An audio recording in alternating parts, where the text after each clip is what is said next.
Anamika. Chapter 26। Anamika Yashwant को देखकर बोली, काका, ये मेरे दोस्त नहीं है। मैं तो इन्हें जानती भी नहीं हूँ। वो यशवंत को देखते हुए उससे पूछने लगी, आप कौन हो? यशवंत भी उस लड़की को देखकर बोला, जी नहीं, ये मेरी दोस्त नहीं है। वो शायद होटल चली गई होगी, लगता है कोई गलतफहमी हुई है अंकल।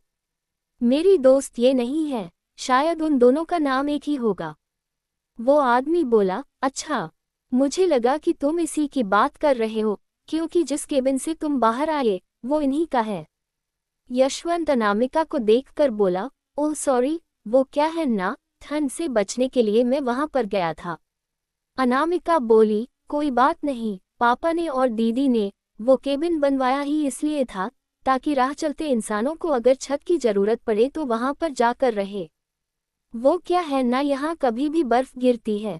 यशवंत बोला, हाँ, कल रात मौसम बहुत बिगड़ गया था। वो आदमी अनामिका से पूछा, अरे भाई, तुम्हारे पापा कहाँ हैं? दिख नहीं रहा है। बद्रीनाथ जी अंदर से आते हुए बोले, अरे भाई नाथू, मैं यहीं पर हूँ, आ रहा हूँ, रुको। नाथू बोले, आ गए भोपाल से, वहाँ के क्या हाल चाल है? बद्रीनाथ जी बोले, बस वही पुरानी वाली बातें। वो यशवंत को देखकर पूछे, तो यही है वो जो केबिन में था कल रात? यशवंत जल्दी से बोला, सॉरी अंकल।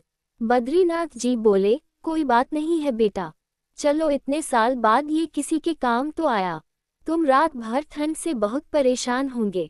वो अनामिका को देखकर बोले, बेटा अनु, इनके लिए चाय बना दो। नाथू बोले, अरे मेरे लिए भी बनाओ भाई। अनामिका बोली, हाँ काका, आप बैठिए, मैं सबके लिए चाय लाती हूँ। अनामिका जल्दी से अंदर गई और चाय बनाने लगी। यशवंत थोड़ा असहज महसूस करते हुए बोला, अंकल, इसकी जरूरत नहीं है। वो क्या है ना, मुझे कहीं चलना है तो। बद्रीनाथ जी बोले, अरे बेटा, चले जाना, लेकिन क्या है ना, कल रात ठंड पड़ी थी, मतलब बर्फ गिरी थी, तो सारे रास्ते अभी खुले नहीं होंगे। थोड़ी देर बाद चले जाना, और अगर चाय पी लोगे तो तुम्हें भी अच्छा लगेगा। अनामिका सबके लिए चाय लाई। चाय पीने के बाद नाथुराम बद्रीनाथ से कहने लगे, अरे भाई, तो चल रहा है ना मेरे साथ? बद्रीनाथ जी पूछे, कहाँ? नाथुराम बोले, कहाँ मतलब? भूल गए, परसों हमारे दोस्त की बेटी की शादी है, उसमें शामिल होना है। बद्रीनाथ कुछ कहते उससे पहले अनामिका बोल पड़ी, काका, परसों तो दीदी का। नाथुराम अपने हाथ को माथे पर रखकर बोला, हे राम, मैं कैसे भूल गया।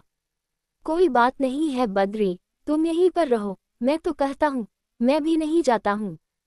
वहां पर थोड़ी देर शांति पसर गई। यशवंत को वो खामोशी खलने लगी। वो अपना गला साफ करते हुए बोला, चाय के लिए शुक्रिया, मैं निकलता हूँ। बद्रीनाथ जी बोले, अरे बेटा, तुम अकेले जा नहीं पाओगे, नाथू तुम उसके साथ चले जा। नाथुराम बोले, बिल्कुल, चलो, मैं तुम्हें तुम जहां जाना चाहते हो वहां छोड़ देता हूँ। यशवंत बोला, जी शुक्रिया, पर आपको इतनी तकलीफ लेने की जरूरत नहीं। नाथुराम बोले, इसमें कोई तकलीफ की बात नहीं है, चलो। यशवंत उस घर से निकलने ही वाला था कि उसके पैरों के पास एक फोटो आकर गिर गया। उसने वो फोटो उठाया और वापस टेबल पर रखने ही जा रहा था कि उस फोटो में लड़की को देखकर हैरान रह गया। ये तो अनामिका हैं। वो पीछे पलटा और पूछा, ये फोटो आपके पास?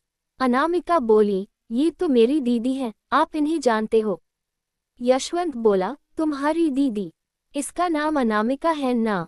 अनामिका बोली, नहीं, अनामिका तो मेरा नाम है। ये तो मेरी दीदी है और इनका नाम यशना है। अनामिका के मुंह से यशना नाम सुनकर यशवंत बस उसी फोटो को देखने लगा। यशना, तो क्या होगा आगे, जानते हैं आने वाले भाग में।